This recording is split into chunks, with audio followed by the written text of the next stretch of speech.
దేవుని పరిశుద్ధ నామమునకు మహిమ కలుగును గాక. క్రీస్తునందు ప్రియ దేవుని బిడ్డలారా, ప్రభువైన యేసుక్రీస్తు పరిశుద్ధ నామములో మీ అందరికీ ఉదయకాల శుభములు తెలియజేయచ్చు ఉన్నాను. ఈ దినమంతయు మీకు మీ కుటుంబానికి దీవెనకరముగాను ఆశీర్వాదకరముగాను దేవుడు అనుగ్రహించాలని మీ కొరకై ప్రార్థిస్తూ ఉన్నాను. నేటి దినము కొరకు ఏర్పాటు చేయబడిన దేవుని వాక్యము కీర్తనల గ్రంథం 126వ సంకీర్తన 1 మరియు 2 వచనాలు. సియోనుకు తిరిగి వచ్చిన వారిని యెహోవా చెరలో నుండి రప్పించినప్పుడు మనము కలకనిన వారి వలె నుంటిమి, మన నోటి నిండా నవ్వుండెను. ప్రియులారా, నేటి దినము కొరకు ఏర్పాటు చేయబడిన ధ్యానాంశము నోటి నిండా నవ్వు. ప్రియులారా, చిన్నపిల్లలు నవ్వుతుంటే మనకెంతో సంతోషముగాను ఆనందముగాను ఉంటుంది. నవ్వులతో ఇల్లంతా నిండితే ఇల్లే ఒక పరలోకంలా ఉంటుంది. ప్రియులారా, నవ్వు ఎంతో మంచి ఔషధం లాంటిది అని చెబుతూ ఉంటారు. ప్రత్యేకంగా ఎన్నో చోట్ల నవ్వడానికి క్లబ్స్ ఏర్పాటు చేశారు. ప్రతిరోజు తెల్లవారుజామున అనేక మంది వ్యాయామ నిమిత్తమై వెడుతూ వారందరూ ఒక్క చోట చేరి గుంపుగా చేరి పెద్దగా నవ్వుతూ ఉంటున్న సందర్భాలు మనం చూస్తూ ఉంటాం. ప్రియులారా, మీరు నవ్వడం అనే వ్యాయామం చేస్తున్నారని మనకు అర్థమవుతుంది. ఒక్కొక్కరు ఒక్కొక్క జోక్ చెప్తే అందరూ పెద్ద పెట్టున నవ్వుతూ ఉంటారు.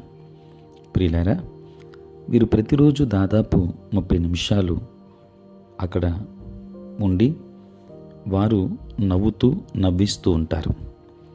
వాళ్ళను చూస్తే మనకు కూడా నవ్వాలి అని అనిపిస్తుంటుంది. ఎందుకంటే నవ్వు ఒకరి నుండి ఒకరికి వచ్చేది. ప్రియులారా, యెహోవా మనలను చెరలో నుండి రప్పించినప్పుడు మనము కలకనిన వారి వలె నుంటిమి, మన నోటి నిండా నవ్వుండెను అని కీర్తనాకారుడు చెబుతున్నాడు. ప్రియులారా, నిజానికి మనం నవ్వుతాం, పాడతాం, నాట్యమాడతాం. ఎందుకంటే సాతాను బంధకాల నుండి దేవుడు మనలను విడిపించాడు గనుక మన నోరు నవ్వుతో నింపబడటమే కాదు, పాటలతో స్తుతులతో కూడా నింపబడాలి. పౌలు చెప్పినట్లు మీ హృదయములలో ఆయనను గూర్చి ఆత్మీయ గీతములు పాడుచు కీర్తించుచూ ఉండాలి. అప్పుడు క్రైస్తవ జీవితం ఎంతో ఆనందదాయకంగాను ఫలభరితముగాను ఉంటుంది. దేవుని బిడ్డలారా, ఏదేమైనా జీవితం అనేది సుఖదుఖాల కలయిక. మనం ఎప్పుడూ నవ్వుతూనే ఉండాలి అనుకున్నా అలా జరగదు. మనం శరీరములో ఉన్నంతకాలం శ్రమలు, సమస్యలు తప్పవు. కానీ దేవుడు మనలను దుఃఖము, విచారము, కన్నీరు లేని నిత్య సంతోష స్థలమునకు మనలను నడిపిస్తూ ఉంటాడు. నిన్ను నన్ను పెండ్లి కుమారుడు వచ్చి తన నివాసమునకు తీసుకెళ్ళి మనకు నూతన నవ్వు ఇవ్వబోయే ఆ రోజు కొరకు మనమందరము ప్రార్థనాపూర్వకంగా సిద్ధపడి ఎదురు చూద్దాం. దేవుని ఆశీర్వాదాలు పొందుకుందాం. దేవుడు మిమ్మల్ని, మీ కుటుంబాన్ని దీవించునుగాక. ప్రార్థన. పరిశుద్ధుడైన తండ్రి, ప్రేమ కలిగిన ప్రభువా, మీ పరిశుద్ధ నామమునకై వందనాలు, స్తోత్రాలు చెల్లిస్తున్నాం నాయన. రాత్రంతయు కాపాడి సంరక్షించి సుఖనిద్రను దయచేసి మా జీవితంలో మరి యొక్క నూతన దినాన్ని ప్రభువా మీరు మాకు అనుగ్రహించినందులకే స్తోత్రాలు. ఈ దినమంతా కూడా మీ సన్నిధి మాతో ఉంచండి. మీ ప్రసన్నత మాకు అనుగ్రహించండి. ప్రతి బలహీనత నుండి విడుదలనివ్వండి. దేవా, నేటి మా పనులలోనూ ప్రయాణములలోనూ పరిచర్య అంతటిలో మీరే తోడుగా ఉండమని వేడుకుంటూ ఉన్నాము. ప్రేమ కలిగిన మా తండ్రి, నేటి ప్రభువా, ఇగో తండ్రి, మా యొక్క తండ్రి విధులలో మీ సహాయం అనుగ్రహించండి. తండ్రి, ఇదిగో ప్రభు, అనేక మంది బిడ్డలు నీ నామం ఎరుగక నశించిపోతున్నారు.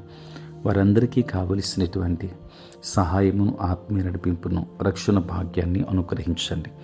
చదువుకుంటున్న బిడ్డలను దీవించండి. జ్ఞానము చేత వారిని నింపండి. జ్ఞాపక శక్తిని వారికి ఇవ్వండి. మంచి భవిష్యత్తును వారికి దయచేయండి. ఆయన ఉద్యోగస్తులు, వ్యాపారస్తులు, కష్టపడి పని చేసుకుంటున్న బిడ్డలందరినీ కూడా మీరు దీవించుమని నీ సన్నిధానములో ప్రార్థన చేస్తూ ఉన్నాం. ప్రభువా, మీకే వందనాలు, స్తోత్రాలు నాయన.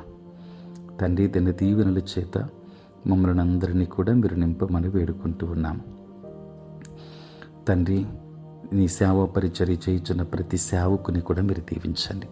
పుట్టినరోజు, పెండ్లి రోజు జరుపుకుంటున్న బిడ్డల్ని దీవించి నూతన ఆశీర్వాదములు మెండుగా ప్రతి ఒక్కరికి దయచేయమని, వాతావరణం అంతటిని కూడా మీరు దీవించుమని యేసు నామములో ప్రార్థించి వేడుకొనుచున్నాము తండ్రి.